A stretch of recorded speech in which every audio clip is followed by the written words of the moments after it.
আসসালামু আলাইকুম everyone, welcome back to my channel. কেমন আছো সবাই? আল্লাহর রহমতে ভালো আছো? আর আলহামদুলিল্লাহ আমরাও ভালো আছি। তো চলো আজকে আমি দেখাবো মিটুলি রেসিপি। তো দেখো পুয়ের থেকে আমি এই মিটুলিগুলোকে ছাড়িয়ে নেব এখন। তো দেখো একটা একটা করে ছাড়িয়ে তারপরে তোমাদেরকে আমি দেখাচ্ছি। চলো এগুলোকে ছাড়িয়ে নিয়ে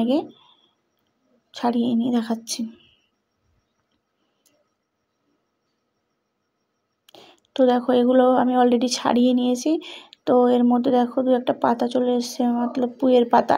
এগুলোকে আমি ফেলে দেব, শুধু পুঁই মানে মিটুলিটাই নেব। দেখো এটাকে আমি এবার দেখো আমি কড়াই বসিয়ে দিয়েছি, তেলটা গরম হয়ে গেছে। আর এখানে 1 টেবিল স্পুন পাঁচফোড়ন দিয়েছি, তেজপাতা দিয়েছি, একটা কাঁচা লঙ্কা। এটাকে কিছুক্ষণ ভাজা ভাজা করে নেব। তো দেখো ভাজা ভাজা করা হয়ে গেছে। তো এখানে আমি একটা মোটা সাইজের পেঁয়াজ কুচিয়ে দিয়েছি। তো পেঁয়াজটাকে একটু ভাজি ভাজি করে নেব, কালারটা চেঞ্জ হওয়া পর্যন্ত।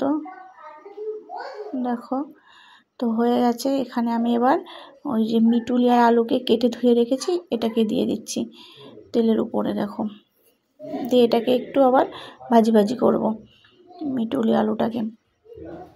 দেখতে থাকো, আই থিঙ্ক ভালো লাগবে রেসিপিটা। তো যদি ভালো লাগে একটা লাইক করবে, কমেন্ট করবে, শেয়ার করবে, আর চ্যানেলটাকে সাবস্ক্রাইব করে পাশে থাকবে। তো দেখো এখানে আমি এবার স্বাদ মতো একটু লবণ দিয়ে দিচ্ছি। তো তোমরা তোমাদের স্বাদ মতো লবণটা দিয়ে দেবে।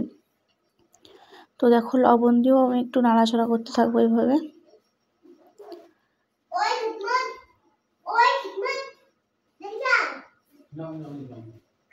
দেখো লবণ দেওয়ার পরে এবার এটাকে নাড়িয়ে একটু তারপর এখানে আদার পেস্ট, রসুনের পেস্ট দিয়ে দিচ্ছি।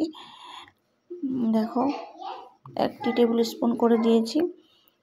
তো এটাকেও আদা রসুনটাকেও একটু ভালো করে ভাজি ভাজি করবো যাতে গন্ধটা চলে যায়। দেখো তারপরে হয়ে গেছে, একটু হলুদ গুঁড়ো দিয়েছি।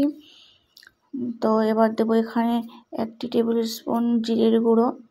তো দেখো জিরে আর হলুদটাকেও ভালো করে ভাজি ভাজি করবো। তা এখানেও এবার একটু টমেটো কুচি দিয়ে দেবো। দেখো আগে থেকে একটা মানে আমি 2টো টমেটো কুচি করে দিয়েছি, একটু ছোটো ছিল সাইজে, এই জন্য।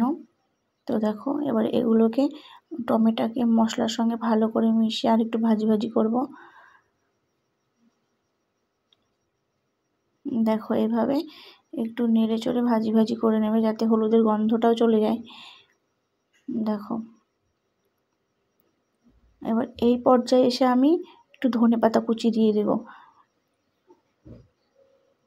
দিয়ে এটাকেও ভালোভাবে একটু নাড়িয়ে নেব মিটুলি আলুর সঙ্গে, টমেটোর সঙ্গে একটু ভালো করে মিশিয়ে নিচ্ছি। দেখো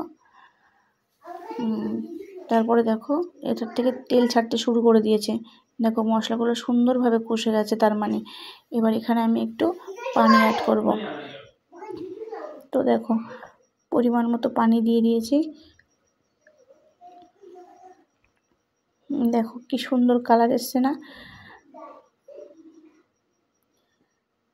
যখন কষানো ভালো হয়ে যাবে তারপরে পানিটা দেবে, তাহলে খেতেও ভালো লাগবে, সব মশলার গন্ধগুলো চলেও যাবে। আর দেখো ঢেকে দিয়েছিলাম, দেখো তারপরে দেখো ঢাকনা খুলে দেখাচ্ছি, একটু নেড়ে দেখাচ্ছি। দেখো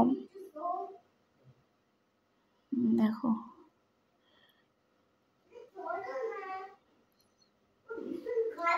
কি সুন্দর এসছে না কালারটা? দেখো আবার ঢাকনা দিয়ে একটু হতে দিয়েছিলাম। দেখো দেখো এই পর্যায়ে এসে আমি এবার একটু চিনি অ্যাড করব। তো হ্যালো, দেখতে থাকো, এটা ফুটছে, আমি আরেকটু এটাকে নাড়িয়ে দিচ্ছি। দেখো দেখো কালারটা কি সুন্দর এসছে না? দেখো খেতেও দারুণ হয়েছিল। দেখো ফাইনালি আমি এইভাবে গ্রেভিটা রেখেছি, একদম পুরো জাস্ট সবজির সঙ্গে মাখো মাখো হয়ে। তো ভিডিওটা যদি ভালো লাগে লাইক করবে, আর ভিডিওটা আমি এখানেই শেষ করছি। সবাই ভালো থাকবে, আল্লাহ হাফেজ।